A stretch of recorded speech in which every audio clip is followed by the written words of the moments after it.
mau bertanya tadi baru saja terjadi di RW saya tentang pembagian daging korban dengan peserta korban, Ya. yang bantuan biasanya. Biasanya kalau tradisi di Pekanbaru itu kan berupa kupon. Nah tadi agak alot juga pembicaraan di tempat saya tinggal, sampai-sampai satu peserta itu mendapatkan 3 kupon. Jadi karena saya nggak ada bahan untuk menjawabnya, terpaksa saya diam.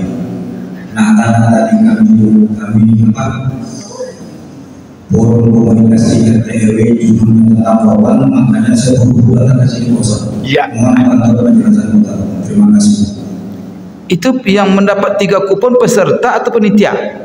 Peserta. Kupon pertama sebagai warga. Kupon kedua peserta. Ketiga peserta itu dapat 2 ya Pak Ustaz. Kan dapat 2 kan, kupon sebagai warga, kupon sebagai peserta. Berarti kan 3 Pak kan? 3. Kalau tadi di masjid tempat saya tinggal. Yang ketiga apa? Peserta dapat 1. Ya. Yang kedua warga 1. Bukan, peserta dapat 2, sebagai warga dapat 1.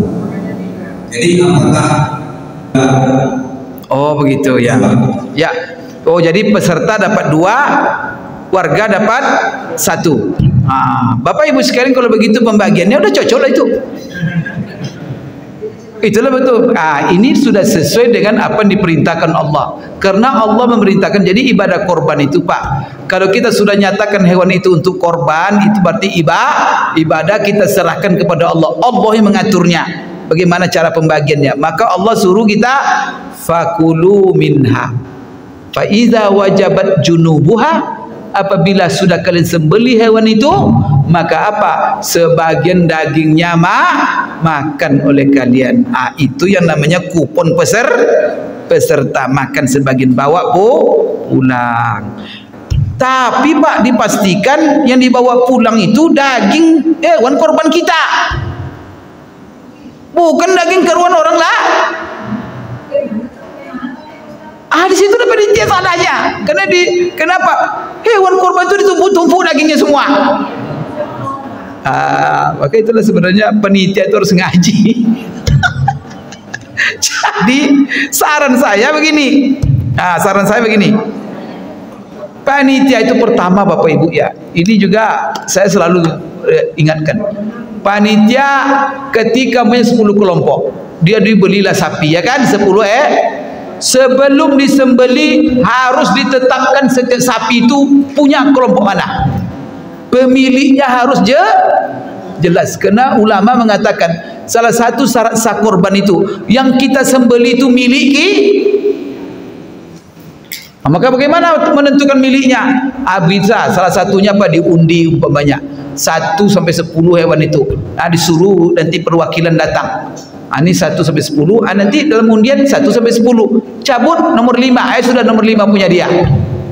Setelah nomor 5 punya dia, nanti ditempel nama itu situ di punggung hewan itu, atau digantung di berarti ini punya kelompok itu. Setelah itu di hari H kan udah tahu masing-masing kelompok mana hewannya. Maka ketika nanti dia menyembeli sudah tahu hewannya. Setelah disembeli, maka apa?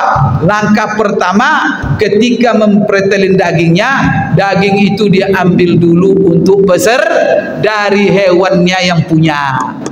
Ini bukan peserta kelompok 2 nih. Maka diambil hewannya dulu. Ini punya daging peserta kelompok 2, 14 kilo. Diambil dulu 14 kilo. Itu digantong. Sehingga apa? Peserta itu tenang bahwa daging yang dibawanya daging hewan korban susah itu. Enggak susah. Setelah sembeli. Tapi panitia enggak dicampur-campur. Sehingga Bapak Ibu bawa 2 kilo tak daging hewan sekepan siapa? Maksudnya apa? Tapi sah korbannya sah-sah. Tapi apa? Orang tak tenang memakan daging itu. Karena yang Allah perintahkan makan daging hewan korban sendiri. Maka saya selalu mengaji, saya bilang tuh, ini agak terlambat ini pengajian panitia, jadi kumpulkan panitia. Saya biasanya Pak, ini kan saya mufti Kota Pekanbaru, memang dibebankan oleh Pak Wali, Pak PJ untuk menjawab persoalan umat, masalah-masalah dihadapi. Maka saya sibuk hari-hari ini kupas tuntas fikih korban. Tapi apa? Masjid-masjid itu kumpulkan seluruh peserta satu kecamatan. Maka kemarin saya buat di kecamatan apa kemarin? Tua Madani. Tadi malam saya di kecamatan Bukit Raya. Kemarin pokoknya tiap malam nih. Tapi diundang seluruh masjid di kecamatan itu dan seluruh musalla. Maka penuh Pak. Dialog sampai jam 11 malam kadang-kadang. Hangat rupanya masalahnya. Jadi itu begitu caranya, dan itu tidak susah. Sekarang kan makan sebagiannya. Kemudian apalagi kata Allah, wa at'imul qani'a wal mu'tar.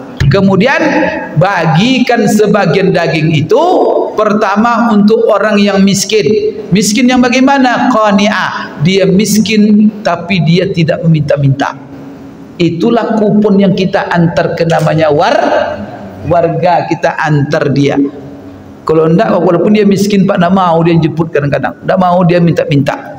Maka dispesialkan daging kupon mereka. Setelah itu apa? Wal mu'tar ini ada orang miskin tapi minta-minta. Pas kita menyembelih itu mereka datang. Maka saya bilang perlu ada saving daging itu untuk mengantisipasi ada nanti orang-orang miskin yang tidak terdaftar lalu dia meminta maka diberi nanti dia bagian daging. Tidak ada masalah saving itu nanti. Maka ini kan setelah itu apa? Sebagian dihadiahkan. Maka sudah tepat satu kupon untuk peserta, ya kan? Maka kupon untuk peserta dua. Pertama dia terima karena dia sebagai peserta disuruh makan.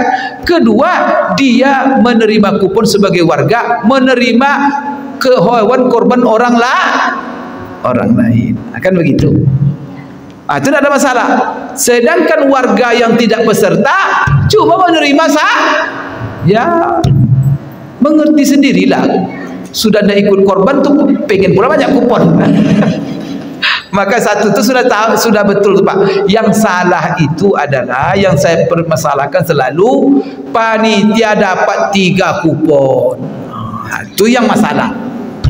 Pertama kupon sebagai peserta, kedua kupon sebagai warga, ada pula kupon khusus sebagai itu yang salah. Karena kupon sebagai panitia itu namanya daging yang diberikan kepada panitia sebagai upah kerja. Maka daging korban itu kata Rasulullah tak boleh dijadikan upah mengupah. Kalaupun panitia minta upah, maka peserta kasih dia duit. Boleh panitia minta upah, boleh. Tapi dari mana ambil? Jangan dari bagian korban. Karena korban itu sudah ibadah. Tak boleh lagi transaksi manusia di situ. Dari mana dikasih? Dari uang operasional. Uang ambil. Jangan diberi lagi. Itu tolong tuh Pak. Itu nanti bawa daging yang tidak sah kita pulang. Panitia tolong tuh. Kalau mau juga diupah ambil duit. Jangan daging. Saya mau daging juga Pak Ustaz.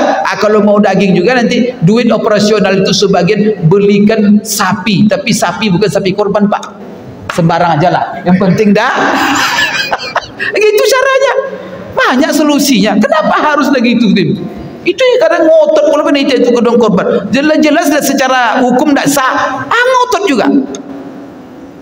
Jadi itu yang saya kata panitia. Maka di sini Bapak Ibu sekalian kan nampak jelas masalahnya itu kan. Yang penting tak boleh diupah. Maka kalau ada Bapak Ibu pergi ke pasar hewan, Bapak beli 1 ekor sapi.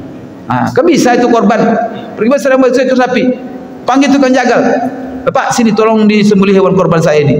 Lalu dia kulitinya, dicancang-cancang, setelah itu diplastik, masukkan mobil, bawa pulang bagi tetangga korban, sudah itu. Tidak perlu kita pakai panitia, ini kan cuma beramai-ramai saja sebenarnya. Karena prinsipnya korban itu sendiri-sendiri, ibadah sendiri itu. Afdolnya memang sendiri, Rasulullah itu sendiri. Cuma kalau di kota seperti ini Pak, masing-masing berkorban perumahan nih. Di sini rumah-rumah, atau dibawa sapi masuk. Mana tetangga nanti? Maka apa? Bisa nanti di pasar hewan.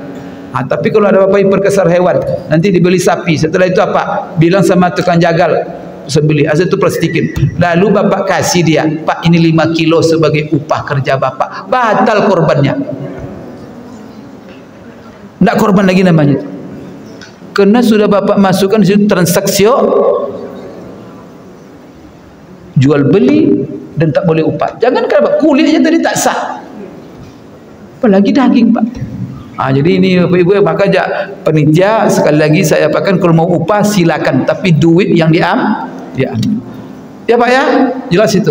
Maka kalau yang masalah bapak tadi tak masalah itu, udah bagus itu. Yang masalah itu kalau panitia dapat 3 kupon. Baik, saya jawab ini secara ringkas yang di kertas.